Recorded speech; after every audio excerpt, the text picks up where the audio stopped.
Bonjour tout le monde et re-bienvenue sur la chaîne de Béatypique.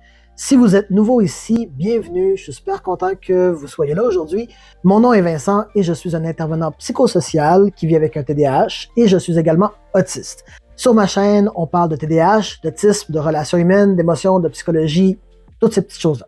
Et aujourd'hui, j'ai envie de parler de quelque chose que beaucoup de personnes vivent et encore trop de personnes pensent que ça n'existe pas, l'anxiété. De base, qu'est-ce que c'est l'anxiété? C'est un stress sur une situation hypothétique. Par exemple, si je texte ma meilleure amie et qu'elle ne me répond pas aussi rapidement que normalement elle répond, ben là, je stresse à l'idée qu'il est peut-être arrivé quelque chose de dangereux pour elle. Ça n'existe pas. Ou en fait, je sais pas. C'est hypothétique. Et je stresse sur quelque chose qui existe peut-être même pas. Grosso modo, c'est ça l'anxiété, c'est plus complexe que ça, mais ça va vous donner une idée de c'est quoi la différence entre du stress et de l'anxiété. Le stress, c'est un mécanisme de défense sur un danger imminent, et l'anxiété, c'est un mécanisme de défense sur un danger hypothétique.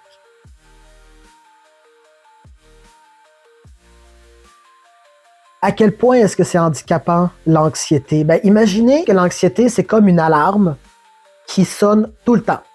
Tu sais qu'elle est fausse. Genre, mettons une alarme de feu qui sonne tout le temps en permanence. Tu sais qu'il n'y a pas de feu, mais elle sonne tout le temps pareil. Tu peux pas l'arrêter.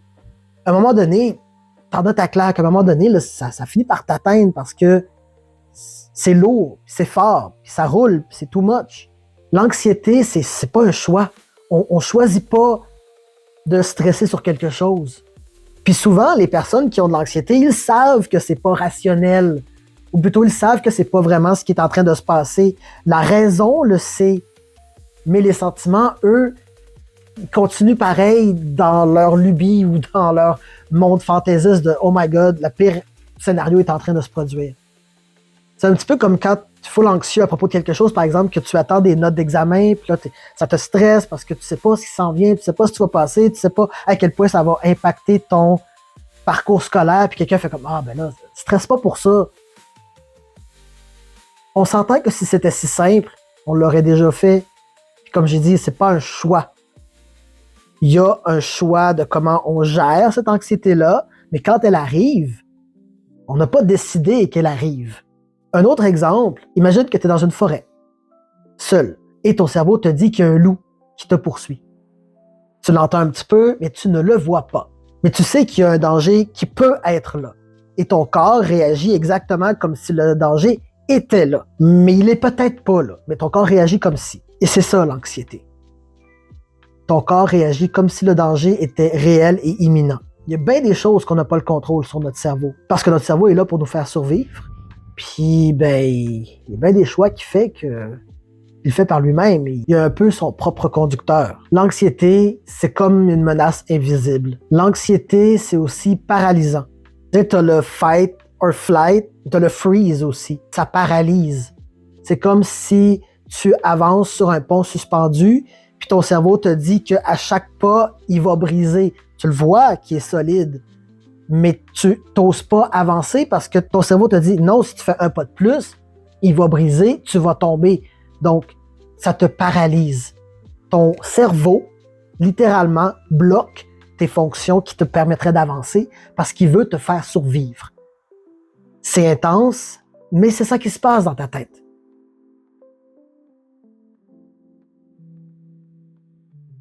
Les personnes avec un TDAH ont plus tendance à vivre de l'anxiété. Oui, en partie à cause des attentes irréalistes de la société, mais aussi parce que comme notre cerveau va vraiment plus vite, ben il y a plus de pensées et donc plus de risques d'avoir des pensées anxiogènes. Fait que quand on nous voit sur un divan en train de scroller sur notre cellulaire, puis qu'on a l'air de rien faire, mais que notre tête nous gueule à toutes les 10 secondes avec des pensées anxiogènes, on se repose pas. On n'est pas en train d'être bien et d'être relax. Notre tête crie. C'est très, très difficile de se détendre quand notre tête crie à toutes les 10 secondes. Quand notre tête nous fait peur. Quand on se sent stressé pour des choses qui n'existent pas. Essayez de vous détendre comme ça. C'est très difficile. L'anxiété, c'est une voix dans ta tête qui te dit que ça marchera pas, qui te dit que tu es en danger, qui te dit que tu vas échouer, qui te dit que ça donne rien de le faire de toute façon, qui te fait des peurs dans le fond. L'anxiété, c'est une voix qui te fait des peurs.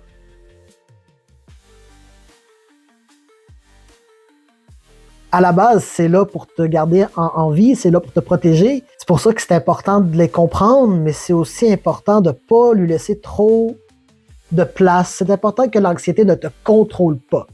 Si tu vois quelqu'un qui est anxieux, fais juste le ou la comprendre. Si tu diminues ce qu'elle vit, ou ses peurs en disant, ben là, franchement, c'est rien, là, ou genre, calme-toi. Je pense que dans l'histoire de l'humanité, il n'y a personne qui s'est calmé en se faisant dire calme-toi. Déjà. Il faut comprendre que c'est l'alarme qui sonne dans sa tête. Rappelez-vous de ça. Donc, quand c'est vous qui allez avoir de l'anxiété, vous allez être en présence de quelqu'un qui en a, rappelez-vous de l'alarme. Comment est-ce que vous aimeriez qu'on agisse avec vous si vous avez une alarme qui sonne tout le temps dans votre tête? Et comment est-ce que vous avez besoin qu'on s'occupe de vous quand vous avez une alarme qui sonne tout le temps dans votre tête? L'anxiété, c'est, comme j'ai dit, face à un danger. Donc, c'est habituellement, j'allais dire négatif, déplaisant, parce qu'il y a beaucoup de worst case scénario. Il y a beaucoup de « Ah, mais si j'y arrive pas, si ça fonctionne pas, si ma maison pogne en feu ». Mais une façon de combattre cette anxiété-là, parce que quand on est conscient qu'on a de l'anxiété puis qu'on sait que c'est une alarme de danger, mais qu'il n'y a pas de danger imminent, là, on peut parler à notre cerveau, on peut se parler à nous-mêmes pour essayer de faire la part des choses puis de comprendre notre anxiété, mais pas lui laisser toute la place.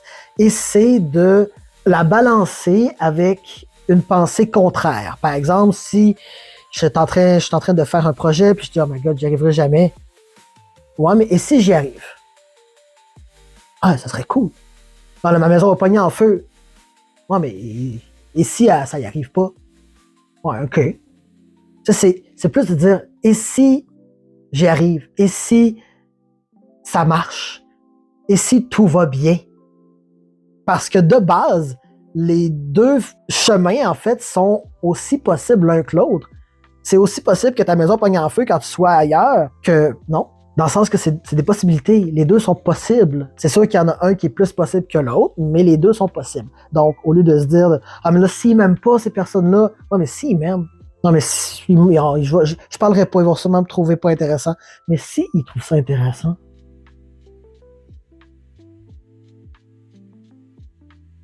l'anxiété, c'est une tempête. C'est important d'avoir du soutien. Du soutien de personnes qui nous comprend c'est quoi l'anxiété, qui diminue pas notre anxiété, mais qui nous encourage à ne pas lui laisser toute la place dans notre tête. L'anxiété, comme le stress, quand il y en a trop, ben, ça a un impact sur le mental et le physique. Parce que ben, notre cœur bat plus vite, notre corps est tendu, on dort moins bien, on se repose moins, on mange moins bien, toutes ces choses-là. Donc, ça a un impact négatif sur notre corps aussi. Ce qu'il faut comprendre de tout ça, c'est que l'anxiété est réelle. Personne arrête d'être stressé en se faisant dire « stresse pas ». C'est vraiment l'équivalent d'une alarme qui sonne tout le temps, que tu sais qu'il n'y a pas de danger, t'as raison, le sait, mais qu'elle continue de sonner pareil. Donc, à un moment donné, c'est sûr que ça a des impacts négatifs sur toi.